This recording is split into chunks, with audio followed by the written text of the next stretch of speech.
Welcome to Growing Home Acres. We're going to go over by the other counter. We got the last of the bacon going there. I got potatoes getting ready to go in a pan there. The last of the thawed bacon. Last of the thawed bacon. We have bacon from our pig. And then over here, Maria is making sliders. So what was your question? Trying to decide how big to make them because they shrink. They shrink, so they should be about, I think that's probably a good size. That'll probably get down to your... And then Maria made homemade buns yesterday. Which are over that there. was the homemade buns that are over there. And I think there is some video on that. If not, we'll do them again. I put salt and pepper,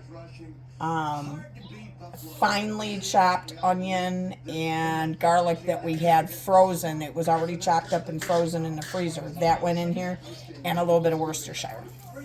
And that's it. So that's the start of tonight's Pantry Challenge meal. I had printed out a hamburger bun recipe from Ruth Ann Zimmerman, if anybody follows. I can't remember what her channel is, but it's got the name Zimmerman in it, and I really like her. So she had done, here's the recipe. It's called a Jiffy Hamburger Buns recipe. Try it. So I did try it, and I forgot to record it until it was done. I wasn't sure it was going to turn out either. So anyways, I mixed a cup of milk, and of course it's fresh cow's milk, 3/4 of a cup of water, a half a cup of melted butter, and I kind of goofed. I put those three in and I heated them and forgot to put in the honey and the salt before I put in the 2 tablespoons of instant dry yeast. And then I realized what I did. I stirred the instant dry yeast in it, and then I realized that I had forgot the honey and the salt. So I just went ahead and put the honey in. I waited to put the salt in until it started foam, because I know salt can kill yeast, and it feeds off of sugar. So I just put the honey in, waited till my yeast started to foam, and then just before I mixed that with my flour, I then put the salt in.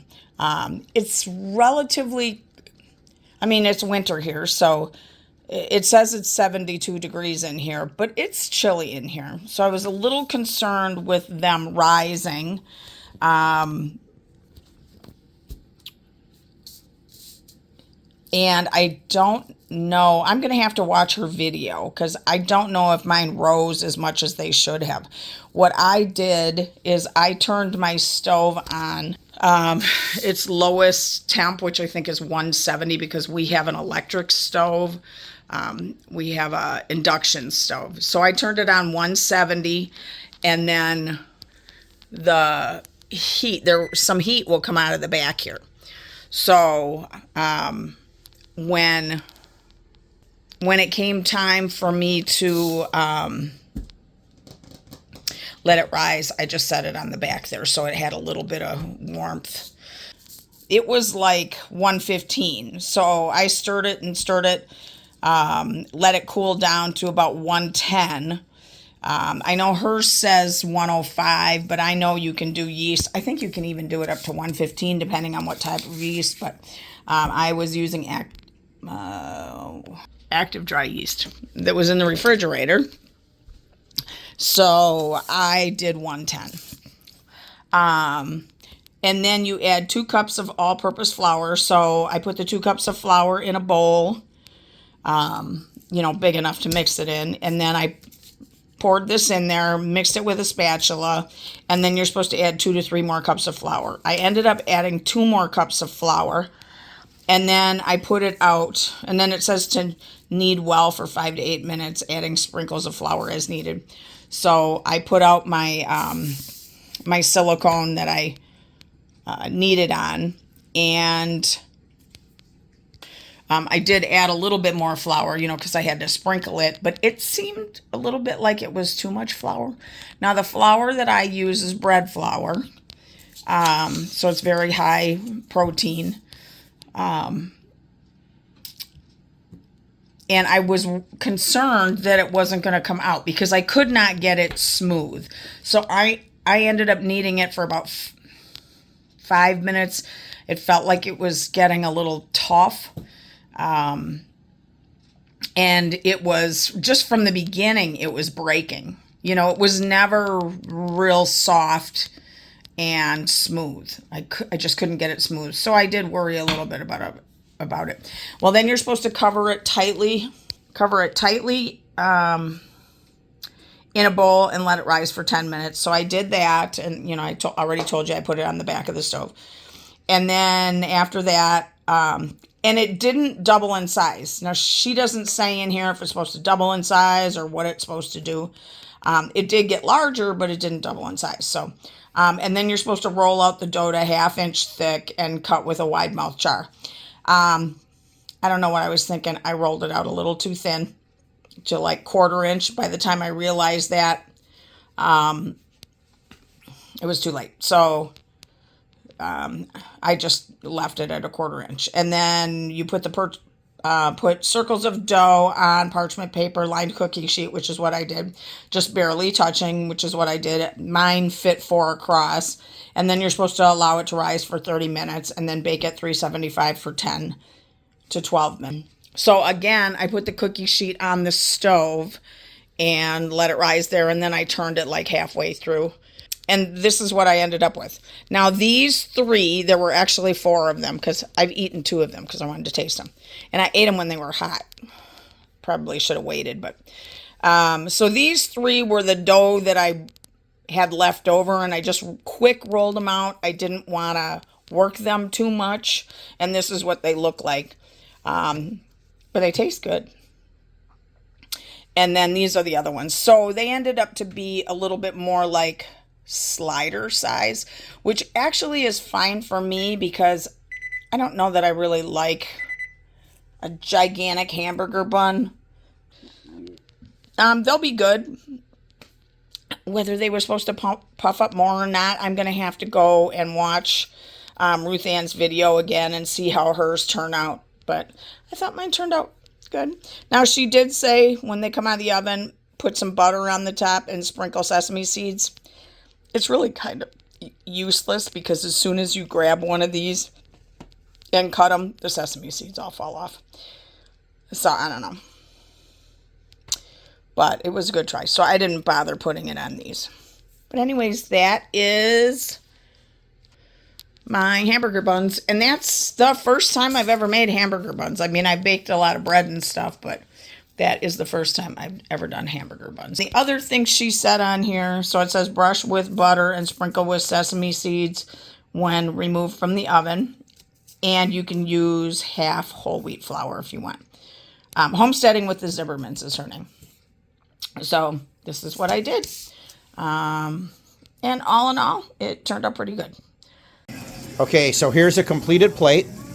We got our fried potatoes, a whole lot of pickles. And those pickles were from middle of the year, right? Summertime? Yeah, some of them are store-bought and some of them are homemade. And then there's Maria's burger. We roasted our... And we got burgers in. All right, here's our pantry challenge. I think it's Monday the 13th, I think is the date today. So we're going to do spaghetti squash. We're just baking them in the oven. And to go with the spaghetti squash, I'm going to open up a jar of the spicy lemon eggplant campanade that Sarah made and a jar of meat sauce that Maria and Sarah canned. And that's going to be our supper for tonight for our pantry challenge. I came over. Dave had already thrown the spaghetti squash in the oven. And he goes, look in the garbage. And so I'm like, okay. And so let me show you. So don't mind all the garbage, obviously, but one of the spaghetti squash, full on sprouting, still used it. But it's kind of funny, and it definitely lets us know we need to be eating these. So we'll probably be having lots of spaghetti squashes aside. Okay, so here's the completed plates. We have the hamburger buns that Maria made from scratch for yesterday's hamburgers. And then our spaghetti squash. This is the little one that came out. And the big one, which is kind of dry, but I mean, we're in the middle of January and we're eating spaghetti squash from last summer, so we should be happy with that. Sarah ate leftover ginger chicken, right? Ginger chicken and spaghetti squash. And then this is the completed plate. I put eggplant campanata on one side and meat sauce on the other with some homemade mozzarella cheese and a couple buns. And that's what Maria's doing the same thing. Garlic? What is this? It's garlic. Okay, so we're starting breakfast for the pantry challenge, and what we're going to do is fluffy Japanese pancakes. We have never done fluffy Japanese pancakes, so this might be a disaster. It was something that came through, here it is, across my YouTube or whatever, and it says turn 2 eggs into fluffy Japanese souffle pancakes, and it's from Cooking at Home. So, and we're doing that because we have a guest this morning. Me and Grandma are going to be babysitting all day. And then there is a pan of bacon over here. We'll be throwing the bacon in the oven to go with the So fluffy. first off, you separate the eggs, the egg whites and the yolks, and then you're supposed to put the milk in the yolks and mix that. I would wait a little bit. Because you don't want to lose your peaks. So we need 4 teaspoons of milk in here.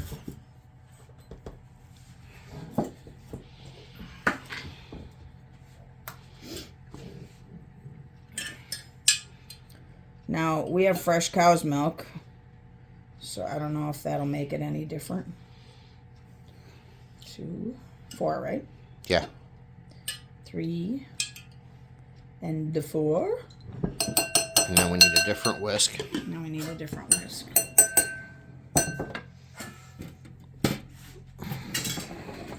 That whisk is kind of big.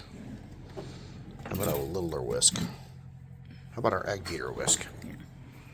Oh, what happened here? Okay, so the next thing is... Now you got to beat the eggs. We gotta... Oh, he doesn't. He does not beat them. He just lightly... He just lightly mixes them. I do remember that from the video. He doesn't, like... Did you sleep okay last night, Mama? While she's putting the vanilla in there, I am going to get the bacon in the oven. It's terrible, nasty. Yeah, we bought this cheap bacon in a cardboard box. Came in like 10 pounds. And I'll eat it. But pretty much nobody else will eat it. Well, Sarah likes it. Which is shocking to me. Which is shocking because she's super, super picky. Need a butter knife? Yeah.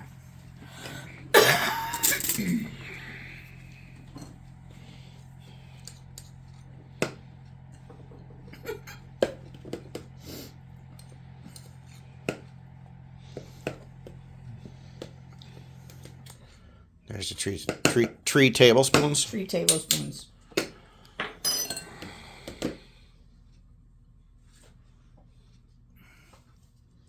Okay, there's the 3 tablespoons. And then...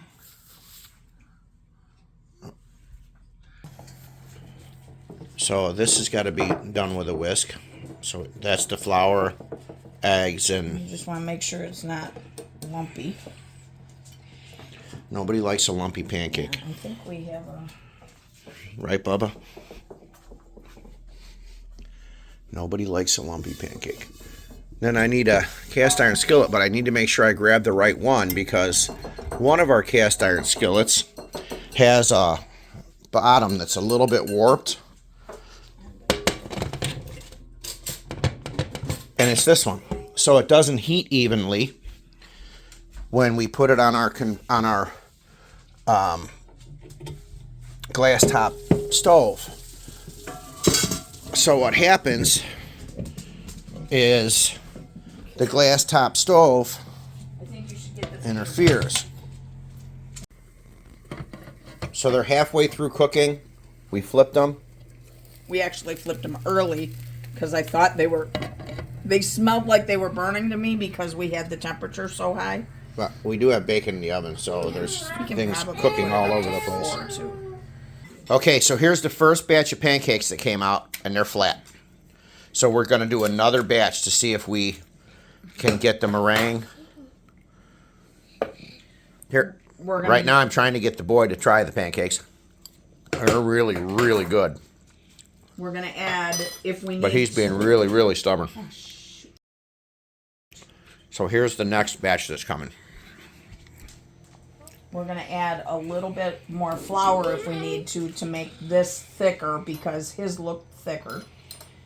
And I only added 3 tablespoons. I stuck to the 3 tablespoons. Now, the water content in our eggs or our milk might be different, so. Okay, so we did the second batch. And it does look it does fluffier, look I think. much fluffier, much better. So we're going to get it in the bag here. You're gonna have to hold the bag. So I'll longer. come back when we get it in the bag. I gotta get this done. Okay, here we go with the second. Oops.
I screwed that one up. Yeah, that'll have to be, I don't know what you're doing there, honey. The problem is it was in the other part of the bag. Okay. Yeah, Okay, this stop yourself. This is not so easy. Okay. All right. Okay. Just, Well, okay, we're halfway through the first side. And they're puffing up. So we'll see when we flip them what they look like.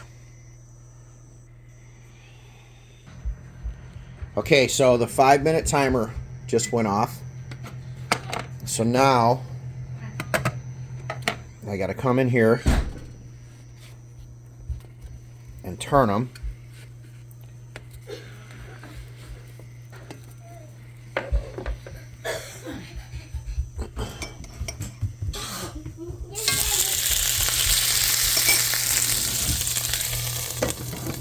Put a little water to steam them, and then reset the timer for 3 minutes. And that's what they look like. better, don't they? Yeah, though these actually look like what they're supposed to look like, we think. So we'll come back in 3 Except minutes. for the non-circular. Recording. Okay, here we go. The timer went off. A lot fluffier. We're coming out. They look a lot fluffier. They're a little. Yeah, they're done on the bottom. And I probably just unfluffed that one by flipping it so hard like that. But they look good. Okay, so let's get the next. You probably could take a scoop and put it in the pan that way. That might be a lot easier than. Than the struggle bus that. Problem right is, now? it's pretty runny, and it was on the half of it was on the other side of the bag. Well, don't squeeze it out into that bowl. What are you doing? Put a little more.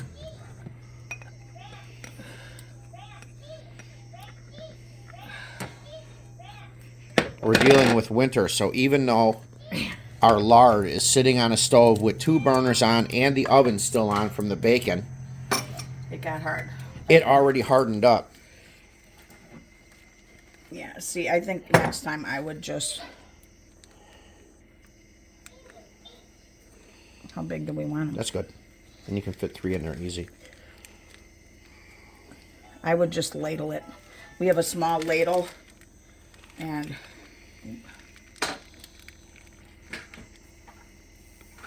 Or we could just do it with a spatula. And that would work Yeah, perfect. squeeze that last little bit in the corner. There you go. Then we're done. If I can. Here's the problem, because it's all over the bag. Some of it comes out. No, don't even worry about what's all over the bag. Just squish that little bit in the bottom so it's a cohesive. There we go. There you go.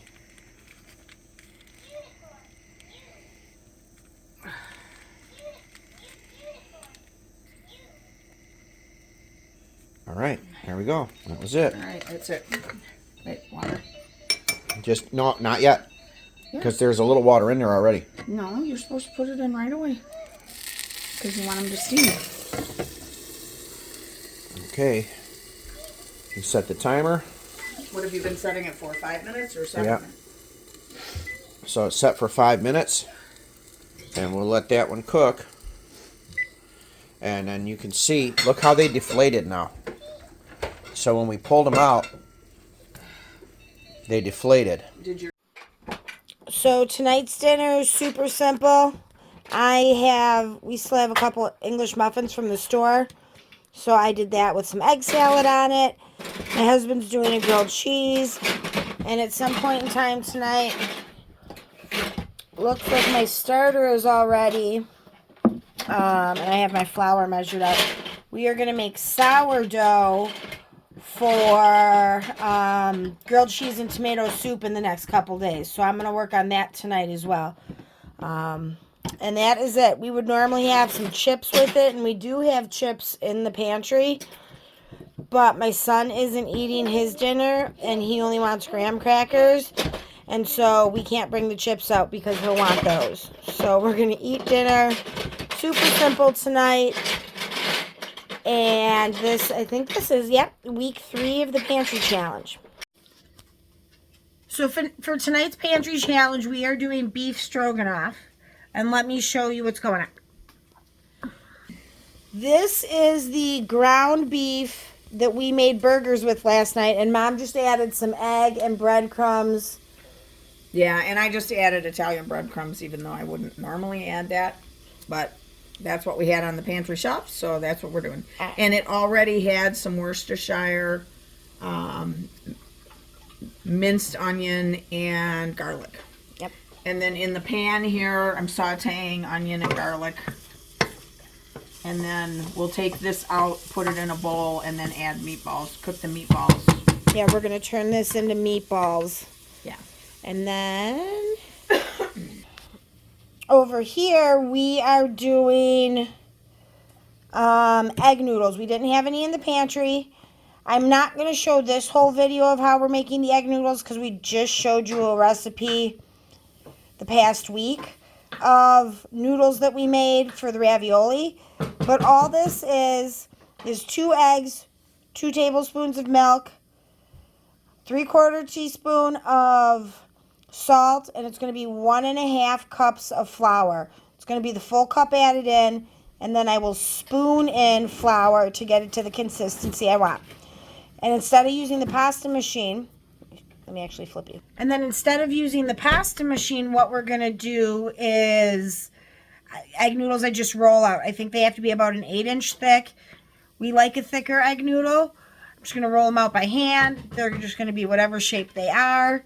I will try and make them somewhat uniform, but I'm not going to be worried about it if they're not.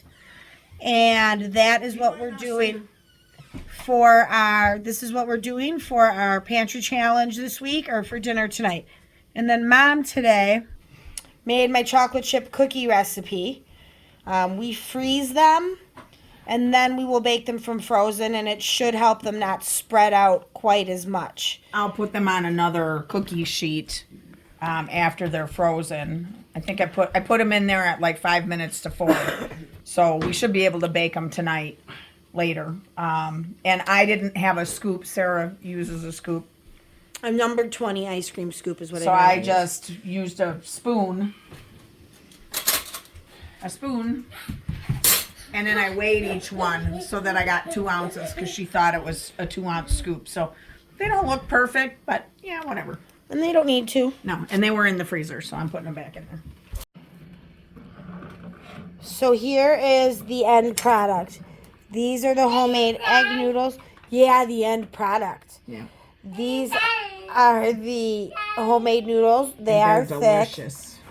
We used Homegrown. homegrown mushrooms, shiitake, and lion's mane, Mom's homemade meatballs, and then the sauce that goes along with it. And that is dinner tonight for the Pantry Challenge. Thank you. Okay, so tonight's meal is loaded potato soup with bacon that somehow disappeared off of the table here. So now I got to go over here. So we made bacon, and that goes on top of the loaded potato soup. And this is just from a mix, from a package that we had purchased, I think in Branson. Silver Dollar City. We purchased a bunch of different soups. And then Sarah made biscuits, and I did my best to burn them, though You did not succeed. Sarah figured it out just in time, and we got them out of the oven because I set the timer for 2 hours instead of 2 minutes. So that's what we're doing tonight. Biscuits, loaded bacon, potato soup, a little glass of raw milk, and that's it. That's our Pantry Challenge meal for tonight. So, Pantry Challenge tonight is grilled cheeses and tomato soup. So, here's the sourdough I made yesterday. The loaf itself is beautiful. It's got some nice little holes in it. Let's see if I can. Doesn't have as much color as I'd like because I did cook it at a lower temp than normal because I wanted it slightly softer. The bottom looks really good. But lately I've been having we've had some problems with like my bread being like overly crusty on the bottom to the point where it's almost just not pleasant to eat. So I'm okay with there not being tons of color. Overall, the bread looks really good. We're using Swiss that we had left over from Christmas, cheddar, and Gouda that we were supposed to use at Christmas, and we didn't. So we still have that. And I still have a brick of Philadelphia cream cheese, so we're using that. Your options are butter or mayo to crisp up the outside of your bread in the pan. And then there's jalapenos. I'm going to put homemade pickles on mine. The jalapenos are also homemade from the garden. And then, again, left over from Christmas. It was not opened at Christmas, so, I mean, you don't have to worry about that. But corned beef, we do a Reuben dip appetizer for Christmas, and you need the corned beef for it. So we had a few packages of those left, and we're using that up. And then our soup,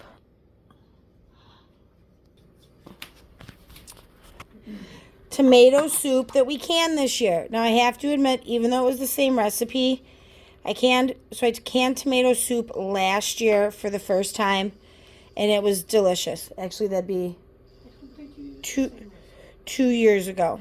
I used the same recipe for 2024, which is technically last year now, and it is not as good.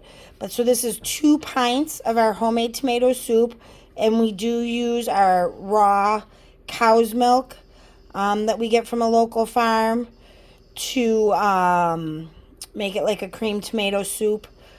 And that is going to be our dinner tonight.